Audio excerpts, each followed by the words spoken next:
In this video, I will be explaining why I believe Sajin Komamura's fate was preordained from the very start.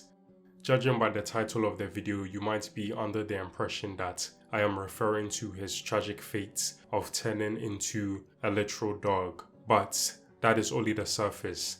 This video will delve into everything about Komamura, ranging from his appearance, his beliefs, his motivations, and his character arc. I know that Komamura isn't necessarily a fan favorite when it comes to the Bleach fandom, but regardless, I found him quite interesting, and the point of this video is to bring more awareness to his character, so please make sure to stick to the very end of the video.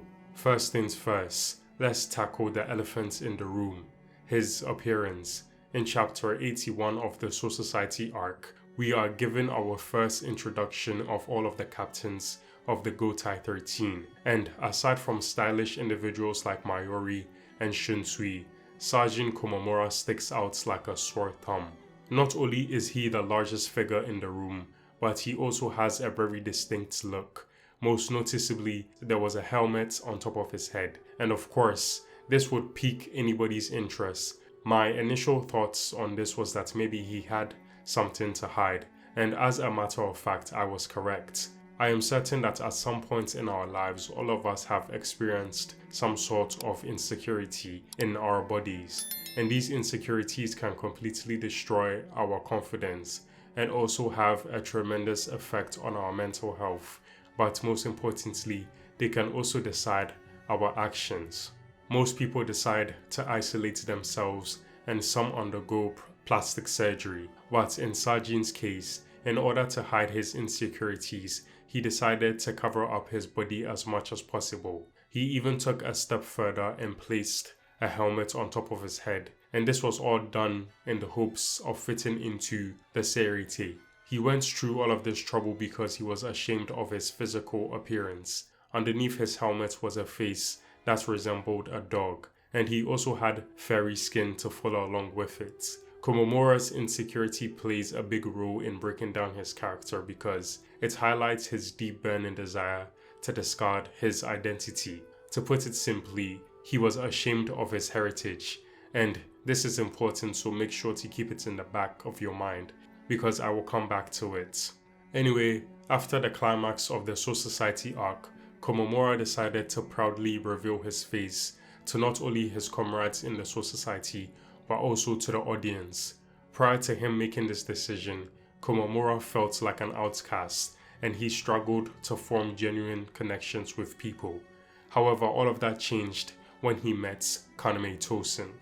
Komamura had nothing to be ashamed of when he was with Tosen, and this was because he was blind.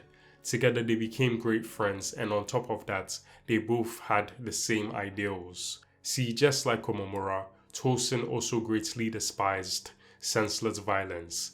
The two deeply believed in justice. However, all things must come to an end. A crack in their friendship would occur when it was revealed that Kaname was in cahoots with Aizen, and just like that, their precious friendship was ruined. But Sajin wasn't going to give up on his friend.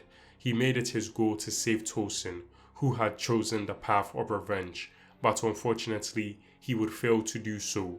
Kaname tragically lost his life.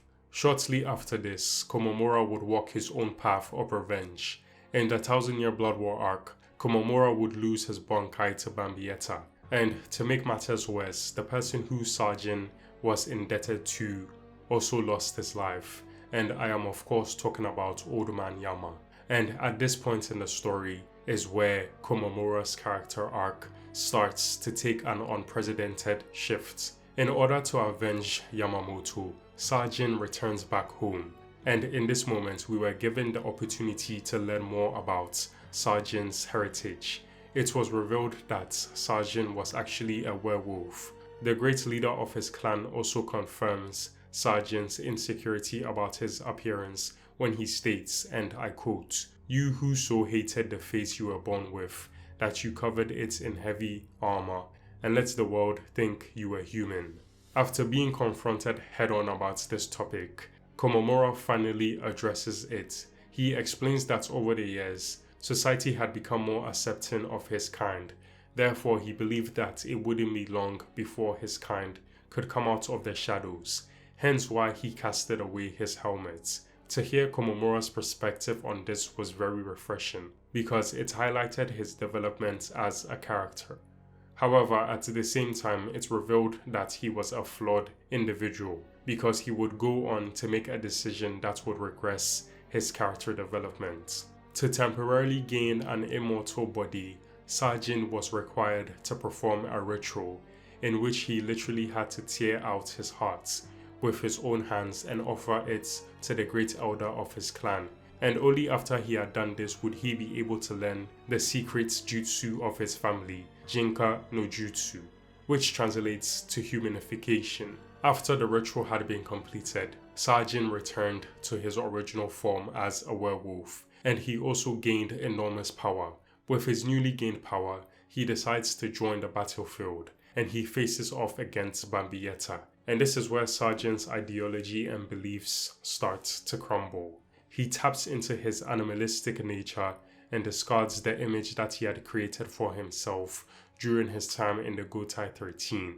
Basically, to some, he becomes a hypocrite. See, Bambietta's holy letter is E, the explode.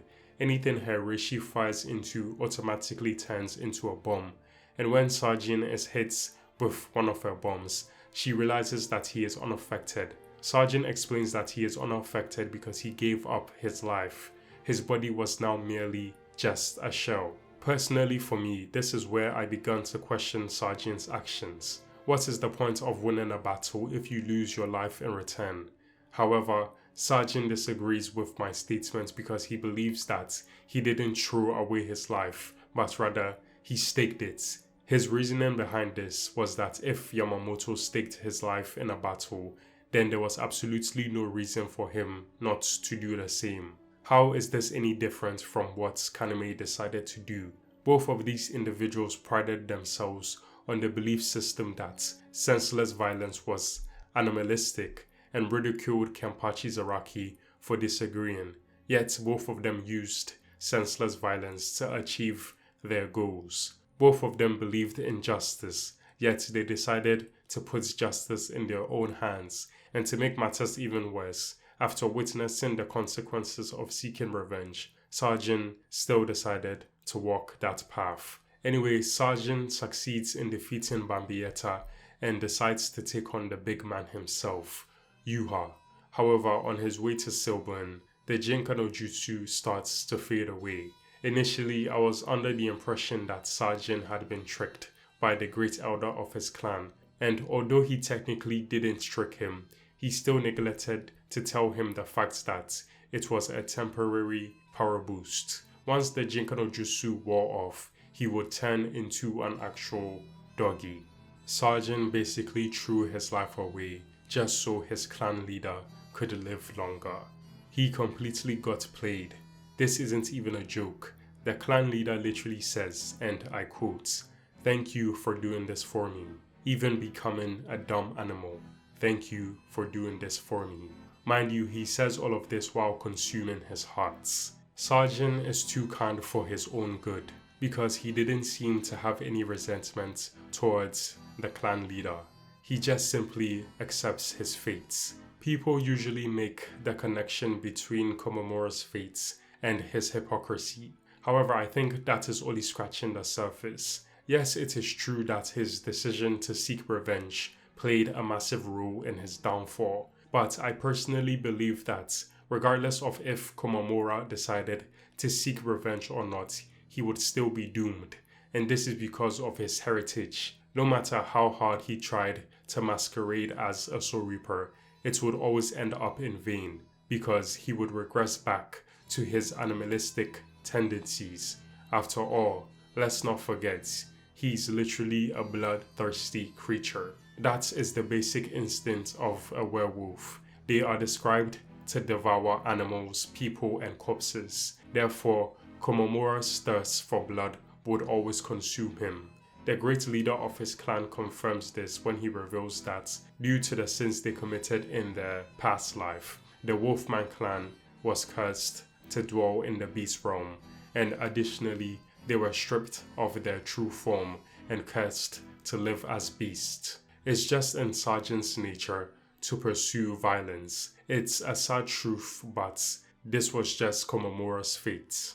Hopefully this video helped you develop an appreciation for Komamura's character.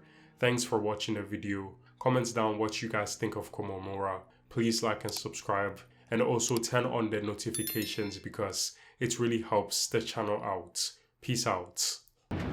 Bye bye.